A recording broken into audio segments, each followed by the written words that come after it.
Truth is, the game was rigged from the start.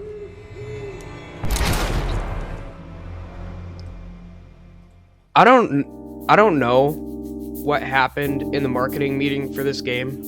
I just like to imagine someone walked into a PowerPoint presentation and clicked the first slide. What if we made bad decisions, but also simultaneously made the greatest Fallout game of all time? And somehow everyone nodded. Now, to be fair, this game is absolutely fucking amazing. And there are a lot of good ideas buried in there. Every once in a while, the game becomes boring, and then just as I'm beginning to want to get off, it remembers what it was designed to do, and the jank of the 16-year-old engine makes me come back, which doesn't disappoint me. That's really the story of this game. It flirted with greatness for the first little bit of my gameplay, and then it fully committed to it. Every mechanic feels like someone had the right idea, but the budget, deadline, or sheer stubbornness got in the way. That's not a bad thing. The combat isn't terrible, it's just confused. Half the time I feel like I'm in complete control, the other half I feel like I've accidentally handed my keyboard to a raccoon. The AI also has this wonderful habit of making decisions that no living creature would ever make. They'll ignore me while I loudly reload a weapon 3 feet away, then suddenly develop omniscient powers because I looked at them funny. I respect the confidence. Once again, for a 16-year-old game, this is amazing. From there, the game continues introducing mechanics at a pace that suggests that it's worried you'll get bored before it gets to the interesting part. Fortunately, some of those mechanics are really, really good. Still, every so often, something genuinely memorable happens, such as this clip right here. I'll let it play. Degenerates like you belong on a cross. Now, a strange encounter, an unexpectedly good mission, a moment where all the systems line up just long enough to remind you why people keep recommending you this game years later. Those moments are rare, but they're just common enough to keep you from uninstalling, and that's a dangerous quality for a game to have. The strange thing is, I don't think this game is trying to frustrate me, talking about when my game kept crashing when I first got it, because it was performing bad because it didn't use at least 4 gigabytes of RAM.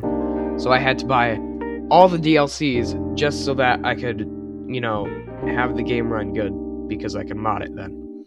Anyways, the strange thing is, I already read this. I think it's trying very hard to impress me. It just has a very unusual way of showing affection. It's like being hugged by someone wearing medieval armor. The intention is nice, the execution leaves something to be desired. Still talking about unmodded. The world itself does a lot of heavy lifting. You can spend an hour doing absolutely nothing productive and still feel like you've accomplished something. I don't know how developers manage to pull that off, but it's a surprisingly rare skill. Trust me. Modern games are obsessed with efficiency. Every corner has contained loot. Every hallway needs an enemy. Every 30 seconds you're rewarded with a shiny new icon, informing you successfully inhaled oxygen. This game forgets to do that. Instead, it just lets you exist. Sometimes you'll find yourself wandering into places you had absolutely no reason to visit. Not because there's an objective there, but because curiosity is still a stronger motivator than a quest marker. I miss that. Now, I am only 15, so I missed a lot of that, but coming back on this game now, it is very good. Not every game needs to treat me like a lab rat chasing cheese through a maze. Sometimes, it's nice to simply walk somewhere because it looks interesting. Even if what you eventually find is disappointment.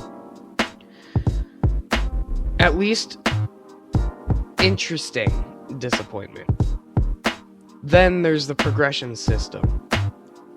One sec.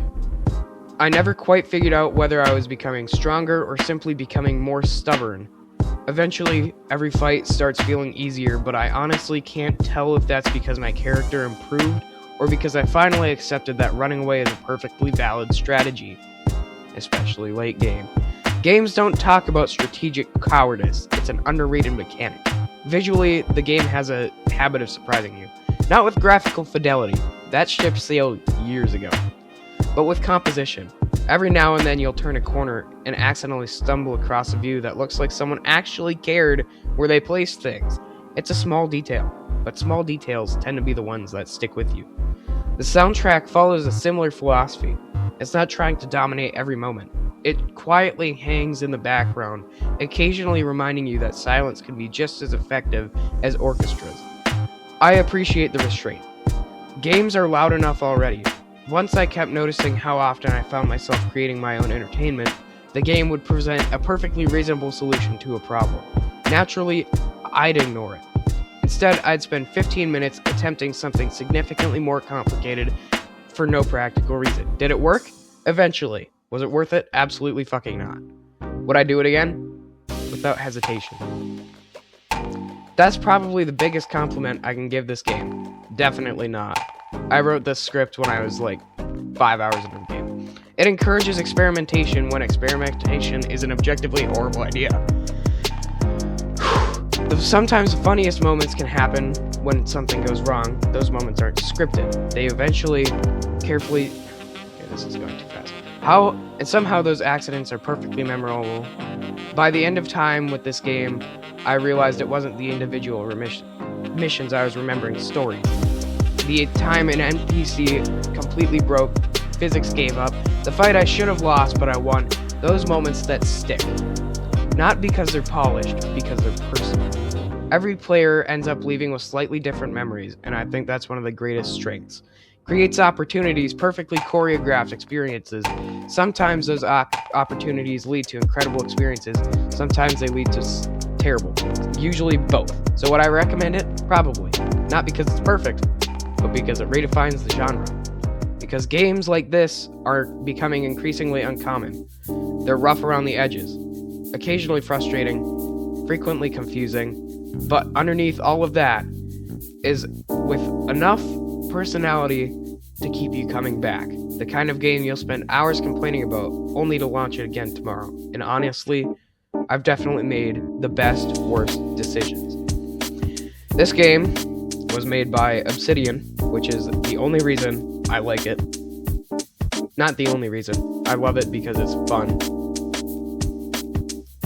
I feel like I spent 7 minutes knocking it, but it's tough love, alright? I have a soft spot for this game, even though I, just bought it not that long ago. But this game is probably one of the best games I've ever played. So, dear viewer, if you are watching this, it's on sale right now until tomorrow. Go buy it. Now! Anyways, thank you. Please subscribe. I'm not your dad, you don't have to, but I would appreciate it. Anyways, bye. This is me signing off. Until next time. Bye.